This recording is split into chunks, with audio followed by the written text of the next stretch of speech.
Okey geng, kembali lagi dengan saya Adam daripada Askar Tech. So, hari ni kita ada satu barang ataupun satu smartwatch lagi yang kita nak review, iaitu TicWatch Pro 3 Ultra GPS. Jam ni adalah jam yang terbaru yang dikeluarkan oleh TicWatch. Okey, untuk mana yang tak tahu pasal TicWatch ni adalah antara Android smartwatch yang terbaik ataupun yang paling baik dekat kategori dia. Kenapa aku cakap macam tu? Sebab dalam banyak-banyak Android smartwatch yang nak boleh sampai ke level-level macam Apple, ada Apple Watch kan, TicWatch ni adalah salah satu jenis Android smartwatch yang boleh level-level the best smartwatch yang korang boleh dapatkan untuk Android punya kategori lah. Kenapa aku cakap macam tu? Tanpa buangkan masa lagi, jom kita masuk ke bahagian review. Okay, untuk review kita akan bagi kepada beberapa kategori lah. Kita ada build quality dia, kita ada screen quality dia macam mana, kita ada design dia, functionality dan feature apa yang dia bagi, harga dia sikit, dan bateri dia, performance dan secara overallnya lah kita nak cerita pasal TicWatch Pro 3 Ultra GPS. Okay, first kali kita cerita pasal dia punya build quality dia. So build quality dia dekat bahagian depan ni semua dia buat pada stainless steel. Kemudian dekat bahagian belakang ni dia panggil nylon lah. So dia adalah satu sejenis material yang mana dia tahan lasak, tahan kepanasan apa semua, dan dia juga ringan. So memang bagus lah. And then kat bahagian depan ni actually dia di cover dengan Gorilla Glass punya protection. So korang tak perlu risau sangat tentang cala bala untuk skrin ni, sebab kat bahagian depan ni dia di cover dengan Gorilla Glass. Dan juga overall dia diberi military standard punya grade lah untuk dia punya build quality ni, yang mana boleh tahan kelasakan yang sangat-sangat bagus lah. Okay, next adalah screen dia. Screen dia diperbuat, dia dual screen actually. Kalau korang nak tahu, dia ada satu LCD screen yang macam korang tengok kat sini, dia paparkan jam ataupun waktu yang essential lah. Dia ada jam, lepas tu dia ada tarikh, dan dia ada step counter dekat situ lah. So benda-benda yang basic dan essential sajalah. So dia panggil kat sini juga essential mode. Dan kita ada screen dekat bahagian dalam dia, screen yang cerah dan cantik, AMOLED punya screen bersaiz 1.4 inci ataupun 47mm. Untuk pengetahuan korang, kita boleh tukarkan color screen ni. Biasanya kita tengok kalau color screen yang jenis, biasanya dia macam color putih je kan. Macam ni aku tukarkan color purple pink macam tu. Menarik lah pada pendapat aku. Dia punya color tu boleh customize kan korang nak color apa. So macam ni color pink. Kalau kita nak tukar tu senang je. Kita cari essential, bawah sekali ada backlight color. Kemudian kita boleh pilih lah color yang kita nak. Contoh, so dia akan jadi bila kita tutup dan angkat. So ikut preference korang masing-masing nak color apa semualah. Alright, so ketebalan dia lebih kurang 12.3mm. So tebal dia tu agak tebal juga, tapi taklah tebal sangat. Bagi aku tebal yang just nice je. Tapi overall dia memang sangat-sangat ringan jam ni. Dia lebih kurang 69-70 gram sajalah. So dia tak rasa lah kat tangan bila aku pakai.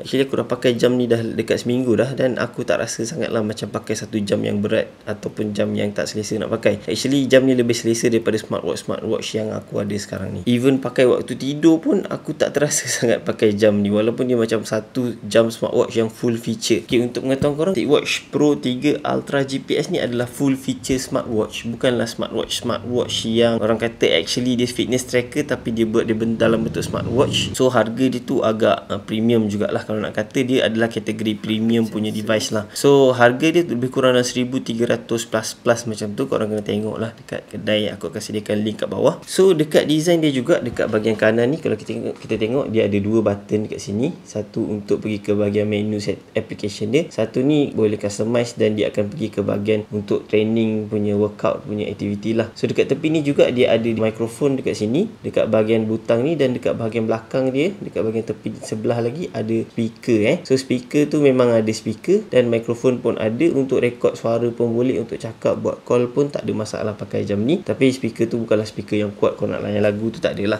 Dia just untuk korang bercakap dengan jam tu lah. Okay, untuk bahagian belakang ataupun bahagian bawah ni, dia ada banyak sensor macam korang tengok kat sini lah. So sensor-sensor yang diberikan untuk jam ni adalah dia ada oxygen sensor, dia ada heart rate monitor punya sensor, dan dia boleh check sekali IHB/AFib. Aku tak sure tu benda, tapi tak salah aku itu adalah untuk heart cardiac rhythm kita, untuk check jantung kita punya rhythm sama ada okey ataupun ada problem dengan heart rhythm kita lah. Dia juga ada 24 hour heart rate sensor yang mana korang kena on kan lah, tapi dia akan makan bateri banyak lah. Dia ada barometer. Jam ni juga boleh check mental fatigue dengan energy level sekali lah. Okay, kita dah cerita sikit pasal feature-feature yang dibagi kat jam ni. Jam ni juga dihadirkan dengan bateri yang agak besar. Kalau compare dengan smartwatch lain yang full feature smartwatch, jam ni boleh tahan sehingga 3 hari. Jam-jam lain aku tak salah aku dalam 1 hari, paling common semua 1 hari lah. Ada jam yang tahan sikit dalam 1.5-2 hari, tapi jam ni dia boleh tahan 3 hari sebab bateri yang diberikan tu adalah 577 mAh bateri. So far aku rasa ini yang bateri jam untuk full feature smartwatch yang paling tahan sekali lah so far. Dan charger yang diberikan kat dalam adalah charger macam ni. Kalau korang tengok, dia ada magnetic kat sini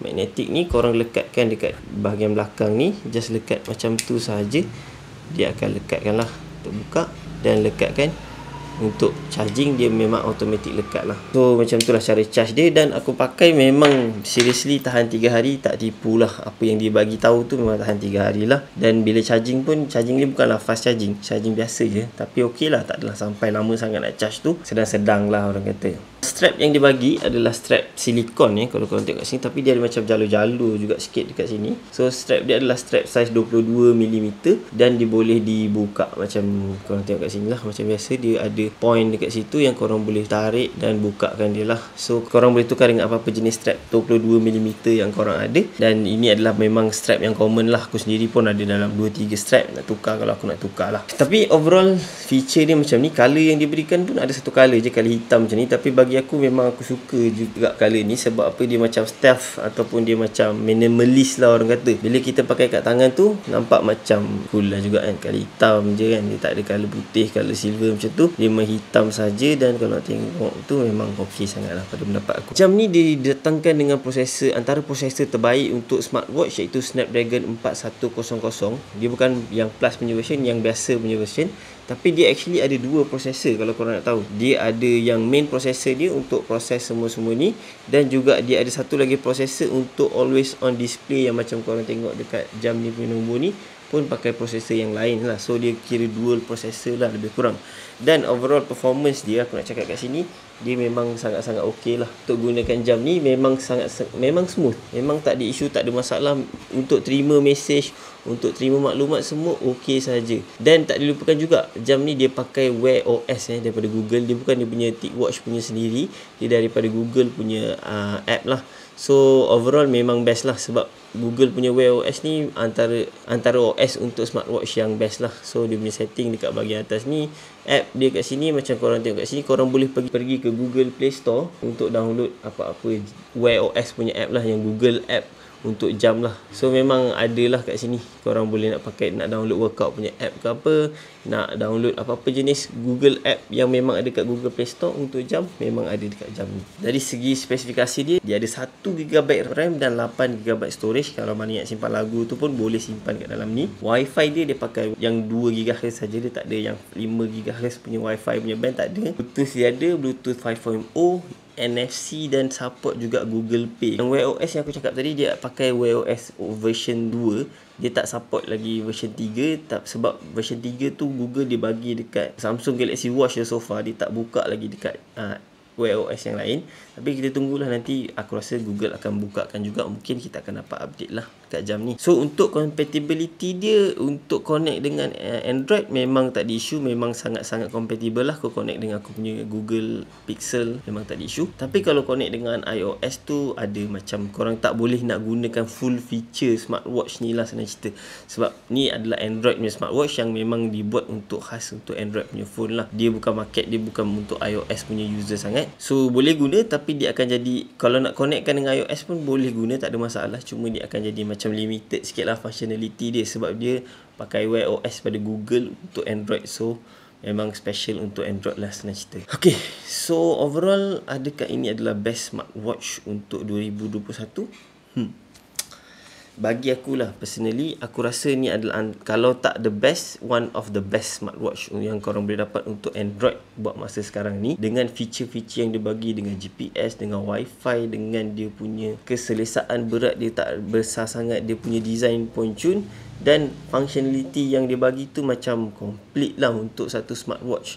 Cuma dia tak adalah ECG apa semua tu macam Apple Watch tu kan. Dia dibagi antara the best chip untuk smartwatch pun ada dekat watch ni. Battery life hands down tak ada lagi yang terbaik, yang lebih baik daripada TicWatch Pro 3 Ultra ni so far yang aku jumpa, kecuali TicWatch Pro 3 Pro lah, sama macam, tapi basically sama lah kan, battery life dia sama juga. Untuk full feature smartwatch dia, korang jangan silap tentang full feature smartwatch dengan smartwatch yang boleh kata macam actually fitness tracker smartwatch tu. Sebab fitness tracker punya smartwatch tu memang tahan lama lah, sebab dia jenis yang macam basic saja, tak ada feature-feature macam GPS apa semua yang gunakan banyak bateri kan. Dia ada dual screen yang mana dekat jam-jam lain tak ada. Yang tu aku paling suka sekali pasal smartwatch ni. Dan overall itulah. Cuma kalau untuk iOS dia tak sesuai sangat. Harga dia pun agak premium. Yalah, korang nak the best smartwatch untuk Android, dan harga dia pun padan lah dengan dia punya title the one of the best tu lah. So overall itulah aku punya sikit sebanyak review tentang smartwatch TicWatch Pro 3 Ultra GPS. Okay guys, aku harap video ni menarik dan membantu untuk siapa tengah riki-riki best smartwatch untuk Android. Mungkin boleh riki sekali jam ni. Sekian, saya Adam daripada Askatek. Assalamualaikum dan salam sejahtera.